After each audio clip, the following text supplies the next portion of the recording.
Chapter 10.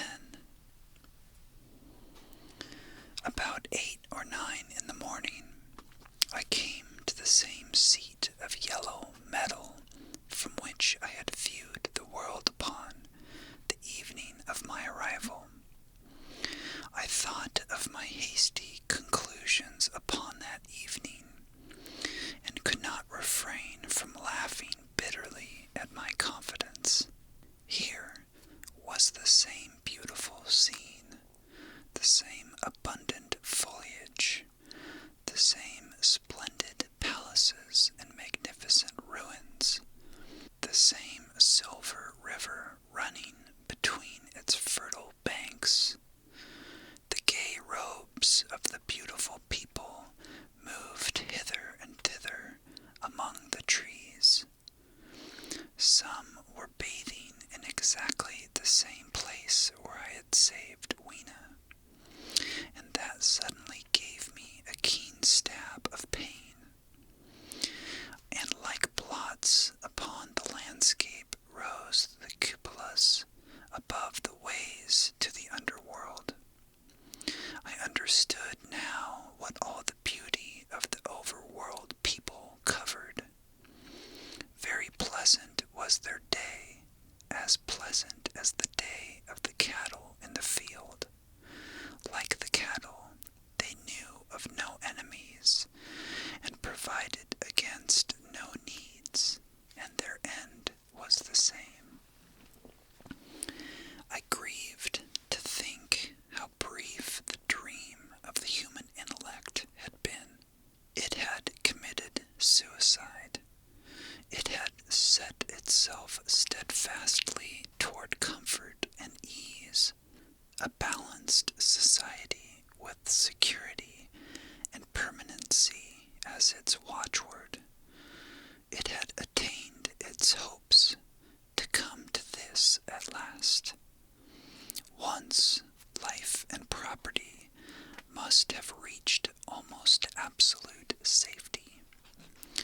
The rich had been assured of his wealth and comfort, the toiler assured of his life and work.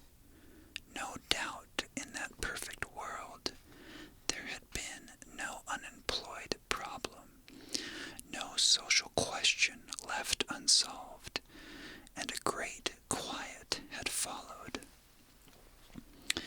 It is a law of nature we overlook, that intellectual versatility is the compensation for change, danger, and trouble. An animal perfectly in harmony with its environment is a perfect mechanism.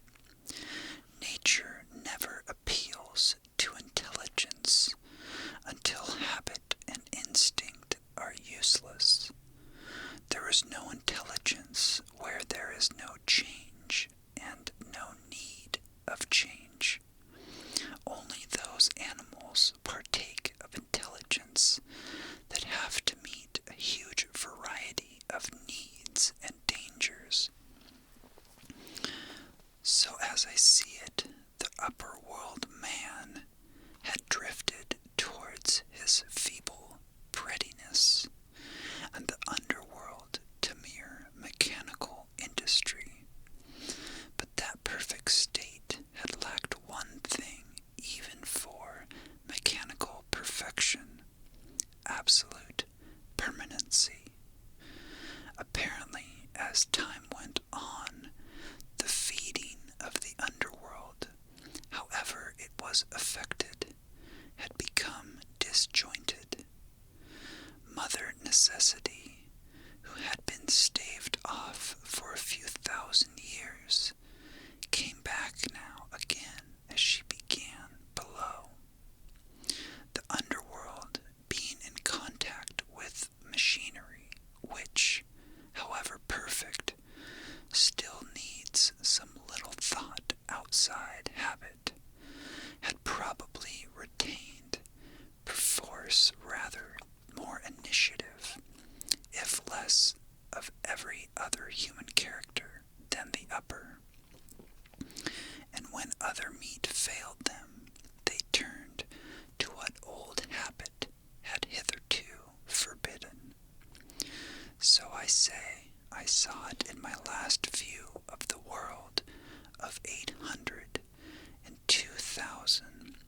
701.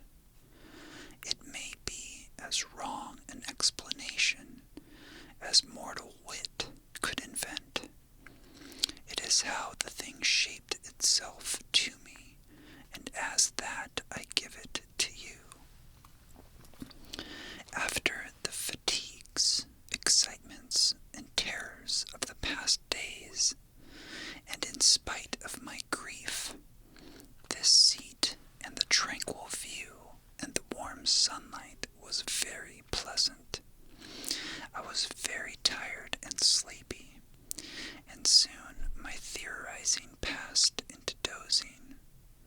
Catching myself at that, I took my own hint, and spreading myself out upon the turf, I had a long and refreshing sleep.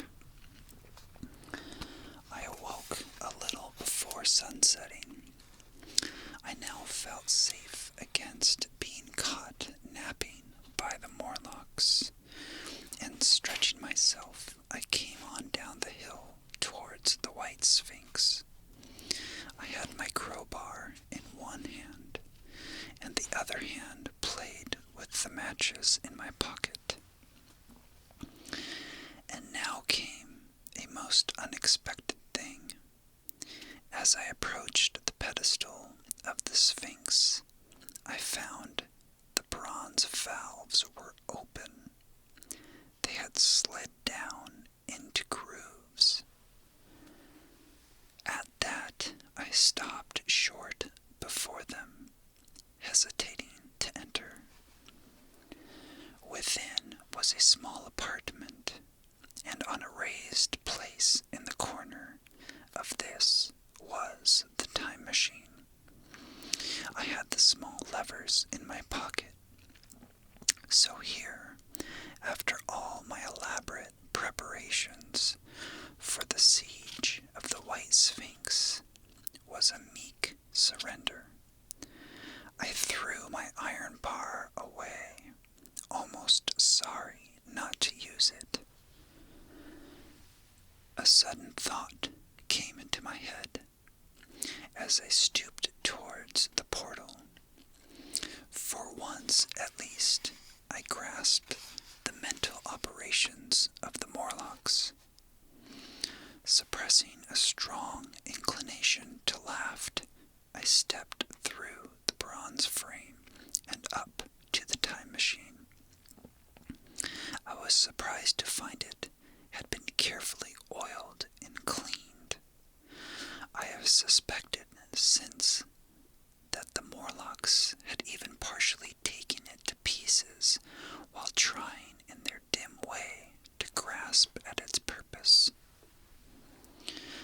Now, as I stood and examined it, finding a pleasure in the mere touch of the contrivance, the thing I had expected happened.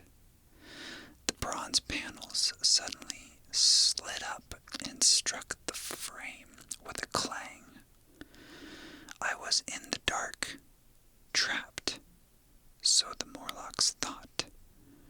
At that, I chuckled gleefully. I could already hear their murmuring laughter as they came towards me. Very calmly, I tried to strike the match. I had only to fix on the levers and depart then like a ghost. But I had overlooked one little thing. The matches were of that abominable kind that light only on the box. You may imagine how all my calm vanished. The little brutes were close upon me. One touched me. I made a sweeping blow in the dark at them with the levers, and began to scramble into the saddle of the machine. Then came one hand upon me, and then another. Then I had simply to fight against their persistent fingers for my levers, and at the same time feel for the studs over which these fitted. One indeed, they almost got away from me. As it slipped from my hands, I had to butt in the dark with my head. I could hear the Morlock's skull ring. To recover it, it was a nearer thing than the fight in the forest, I think, this last scramble. But at last the lever was fitted and pulled over. The clinging hands slipped from me.